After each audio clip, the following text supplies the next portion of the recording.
Doctor APJ Abdul Kalam ने एक बार कहा था कि जो इंसान अपनी इमेजिनेशंस की लिमिट्स को तोड़ देता है वह इंसान इस दुनिया को बदलने की ताकत रखता है। वो चाहे कोई सी भी फील्ड हो, वो चाहे साइंस, टेक्नोलॉजी, आर्ट्स, मेडिसिन, वो चाहे कोई सी भी फील्ड हो। जिस इंसान ने इम्पॉसिबल नाम के वर्ड से पार पा लिया हो और कुछ ऐसा सोचा हो जो लोगों की सोच से परे है, उन्होंने सोचा और फिर उसको हकीकत में बदल कर दिखाया।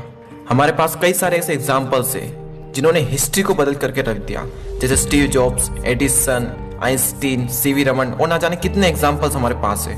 उन्होंने ह्यूमन लिमिटेशन को पार किया और फिर जो हुआ वो कमाल का हुआ। लोगों की सोच क्या थी कि ये नहीं हो सकता और उनकी सोच क्या थी, क्यों नहीं हो सकता। और डॉक्टर कलाम साहब ने कहा है कि अगर आप भी कुछ ऐसा डिस्कवर करना चाहते हो जो आज तक किसी ने नहीं किया, अगर आप भी एक इनोवेटर्स बनना चाहते हो, तो आपको जरूरत है क्रिएटिव माइंड की। एक ऐसा माइंड जो कुछ क्रिएटिव सोच सके और कुछ अलग कर सके। स्टीव जॉब्स के बारे में आई होप कि आप सब जानते ही होंगे। इतनी क्रिएटिविटी उनमें, इतना क्रिएटिव माइंड कि कंप्यूटर के पूरे स्ट्रक्चर को ही बदल करके रख दिया। स्टीव जॉब्स की एक खास बात यह भी है कि वो हर काम को बिल्कुल बारीकी से करते हैं। वे करोड़ों अरबों रुपए अपने प्रोडक्ट की अंदर के स्ट्रक्चर को बनाने में लगा देते थे, भले ही उसकी कोई इंपॉर्टेंस नहीं होती थी। और एक बार उनसे पूछा भी गया कि आप इतना पैसा अंदर के स्ट्रक्चर को बनाने में क्यों लगा देते हो?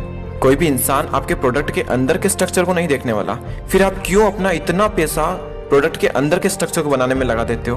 तब उन्होंने कहा, यार लोग नहीं देख रहे तो क्या हुआ, हम तो देख रहे हैं ना यार, हमें तो पता है ना कि हम क्या कर रहे हैं। बस इसी क्रिएटिव सोच की वजह से कुछ अलग कर पाए। Now the question is how to build creative mind. कहाँ से आएगी क्रिएटिविटी? डॉक्टर कलाम साहब ने इसका आंसर दिया है। वो कहते हैं लर्निंग गिव्स यू क्रिएटिविटी। और वॉरेन बफेट साहब ने भी कहा है कि the more you learn the more you earn. अगर अपने अंदर से क्रिएटिविटी बाहर लानी है तो उसका सिर्फ एक ही तरीका है, लर्निंग पे फोकस करना पड़ेगा। आपका जो काम है, आपका जो पैशन है, आपका जो इंटरेस्ट है, उस काम को आप करते चले जाओ, करते चले जाओ, करते चले जाओ। उसके बारे में सोचते रहो, सोचते रहो। कुछ ऐसा निकल करके आएगा, कुछ ऐसा क्रिएटिव निकल करके आएगा एक दिन जो आप भी नहीं सोच सकते। बस उस काम के बारे में आपको सीखते रहना है। लेकिन लर्निंग सेकेंड स्टेप है, फर्स्ट स्टेप कुछ और ही है। लोग कई बार पूछते हैं what is the secret of success. Success का सीक्रेट क्या है? सिंपल है, बिल्कुल सिंपल। सिर्फ एक लाइन में एक क्लियर विजन रखो और उसको फॉलो करो और उसके बारे में सीखते रहो। सीखना कभी बंद मत करो। एक दिन कुछ ऐसा निकल करके आएगा जो किसी ने नहीं किया होगा। लेकिन कई सारे लोगों की ये फर्स्ट स्टेप ही क्लियर नहीं होती है।